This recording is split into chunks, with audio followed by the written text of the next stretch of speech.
زبیر صاحب، کن کالز کے اوپر آپ لوگ چلتے ہیں؟ یہ کام آپ منتخب لوگ خود نہیں کر سکتے، کالز کے اوپر آپ کر سکتے ہیں، پھر آپ شریف آدمی بن جاتے ہیں، پھر کوئی گالی گلوچ نہیں ہوتی، کوئی کسی کا گریبان چاک نہیں کرتا، کوئی ڈیسک کے اوپر کھڑا ہو کر کتابوں کوئی بمباری نہیں کرتا. یہ کال شاید پہلے ہی آ جاتی تو آپ کے لیے بہتر تھا.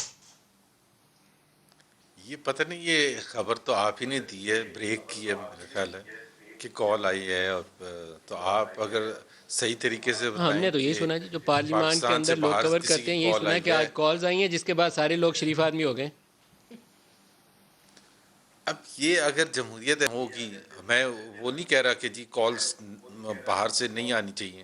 آپ نے بالکل بات صحیح کی تھی کہ اگر ہمیں جمہوریت کو آگے لے کے جانا ہے تو جمہوری رویہ خود سے پیدا کرنا ہوگا، اور پارلیمنٹ کو اس طرح سے چلانا ہوگا کہ کسی کال کی کیا، کسی انٹرفیئرنس کی، کسی چیز کی ضرورت نہ ہو، اور ہم ریزسٹ کریں اس قسم کی انٹرفیئرنس کو. So it's not a good thing. مجھے نہیں پتا فرینکلی، میں کراچی میں بیٹھا ہوں کہ جی آپ کو کوئی اپنے کال رویوں آئی سے تھی یا مظاہرہ نہیں تھی. کرنا چاہیے نا کہ جمہوریت کے لیے آپ اہل ہیں، آپ سارے لوگ کہ نہیں ہیں. وہاں تو جو گالیاں نکالی جا رہی تھیں اور جس طریقے سے ایک دوسرے کو مارا جا رہا تھا، پیٹا جا رہا تھا، وہاں تو لگتا نہیں تھا کہ آپ لوگ جمہوریت اور پارلیمانی ڈیموکریسی کے چیمپئن ہیں.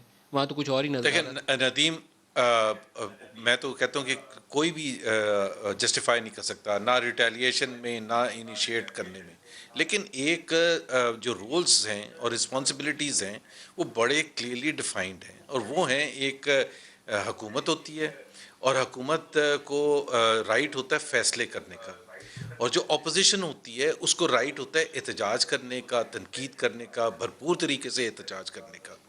سو اس میں یہ رولز تو بڑے کلیئرلی ڈیفائنڈ ہیں. یہ اسی طرح سے ہے کہ ایک بینک میں جا کے آپ ایک کلائنٹ تو جا کے شور مچا سکتے ہیں، لیکن بینکر اس کے اوپر واپس کاپیاں نہیں پھینک سکتا یا گالی گلوچ نہیں کر سکتا.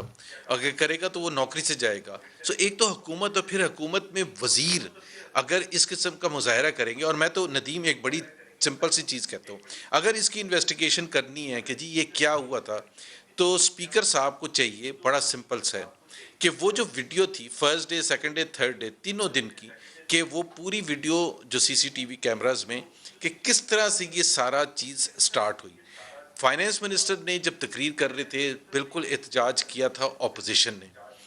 اپوزیشن کا حق بنتا ہے، میں یہ نہیں کہہ رہا کہ جی ان کو اتنا واویلا میں نچانا چاہیے کہ فائنینس منسٹر کو سنا نہ جائے، لیکن فائنینس منسٹر کو آپ نے بھی سنا، میں نے بھی سنا، ان انٹرپٹڈ سنا. اسپیکر صاحب نے کبھی کسی موقع پر یہ نہیں کہا کہ یہ ہنگامہ اگر ختم نہیں ہوگا تو میں برخاست کرتا ہوں اسمبلی.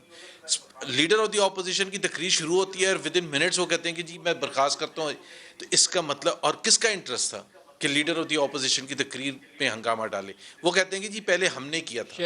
اگر ہم نے کیا تھا تو وہ سی سی ٹی وی شہریار سے کیمراز پوچھتے ریلیز ہیں، کر دیں، اس میں پتہ چل شہریار جائے. سے بھی اس کا جواب لے لیں. شہریار اس کی شہریار بائی تحقیقات دا تو وے ہونی میں چاہیے. تعریف ہمارے کروں گا پاس جو شہریار فوٹیجز کی. ہیں ان کے جو امیجز آئے جی، تھے، شہریار صاحب ان میں شامل نہیں تھے، یہ سائٹ پر کھڑے ہوئے تھے، اور نہ ہی انہوں نے میرا خیال ہے کوئی کاپی پھینکی. میرا خیال ہے کیا جو ویڈیوز آئے تھے. سو انہوں نے شہریار کی کسی کا تعریف سر نہیں کرنی پھاڑا پڑے اور گی. کسی کو گالی بھی نہیں نکالی. تو پی ٹی آئی کے لیے تو ہو سکتا ہے کوالیفائی ابھی نہ کرتے ہو.